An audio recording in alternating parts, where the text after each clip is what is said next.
Benaka gold company ಇಂದು ತನ್ನ ಅಭಿಯಾನ logo launch ಮಾಡಿದೆ। 2020ರಲ್ಲಿ ಆರಂಭಗೊಂಡ ಬೆನಕ ಗೋಲ್ಡ್ ಕಂಪನಿ 2 ವರ್ಷಗಳಿಂದ ಉತ್ತಮ ಗುಣಮಟ್ಟದ ಆಭರಣವನ್ನ ಗ್ರಾಹಕರಿಗೆ ನೀಡುತ್ತಾ ಬಂದಿದೆ। ಇನ್ನು ಒಂದೆಜ್ಜೆ ಮುಂದೆ ಹೋಗಿ ಗ್ರಾಹಕರಿಗೆ ಚಿನ್ನದ ವಿಚಾರದಲ್ಲಿ ಮೋಸ ಆಗಬಾರದು ಅಂತ ಮತ್ತೊಂದು ಪ್ರಯತ್ನಕ್ಕೆ ಕೈ ಹಾಕಿದೆ। ಬೆನಕ ಗೋಲ್ಡ್ ಅಭಿಯಾನದ ಮೂಲಕ ಸಾಕಷ್ಟು ಜನರಿಗೆ ಉದ್ಯೋಗ ನೀಡಲು ಮುಂದಾಗಿದೆ। ಅಂದಹಾಗೆ ಈ ಅಭಿಯಾನಕ್ಕೆ ನಟಿ ಸೋನುಗೌಡ ರಾಯಭಾರಿಯಾಗಿದ್ದಾರೆ। ಇಂದು ವಿನೂತನ ಪ್ರಯತ್ನಕ್ಕೆ ಬಸವನಗುಡಿ ನೆಟ್ಕಲಪ್ಪ ಸರ್ಕಲ್ ಬಳಿ ಕಾರ್ಯಕ್ರಮಕ್ಕೆ ಚಾಲನೆ ಸಿಕ್ಕಿದೆ। ಕಾರ್ಯಕ್ರಮದಲ್ಲಿ ಬೆನಕ ಗೋಲ್ಡ್ ಸಂಸ್ಥಾಪಕರಾದ ಭರತ್, ಬಿಜೆಪಿ ಮುಖಂಡರು ರವೀಂದ್ರ, ಸಂಖ್ಯಾ ತಜ್ಞರು ಆರ್ಯವರ್ಧನ್, ಮಾಜಿ ಮೇಯರ್ ಕಟ್ಟೆ ಸತ್ಯನಾರಾಯಣ ಮತ್ತು ಇತರರು ಈ ವೇಳೆ ಭಾಗಿಯಾಗಿದ್ದರು।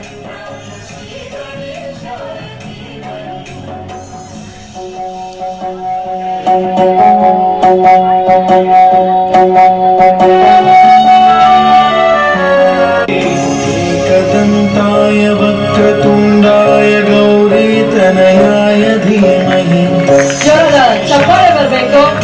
ನಮ್ಮ ಇವತ್ತಿನ ಕಾರ್ಯಕ್ರಮಕ್ಕೆ ತಮ್ಮ ಶುಭ ಹಸ್ತದಿಂದ ತಮ್ಮ ಆಶೀರ್ವಾದದೊಂದಿಗೆ ನಮ್ಮ ಬೆನಕ ಗೋಲ್ಡ್ ಲಾಂಚ್ ಅಭಿಯಾನ ಲಾಂಚ್ ಕಾರ್ಯಕ್ರಮಕ್ಕೆ ಶುಭಾರಂಭವನ್ನ ನೀಡ್ತಾ ಇದ್ದಾರೆ।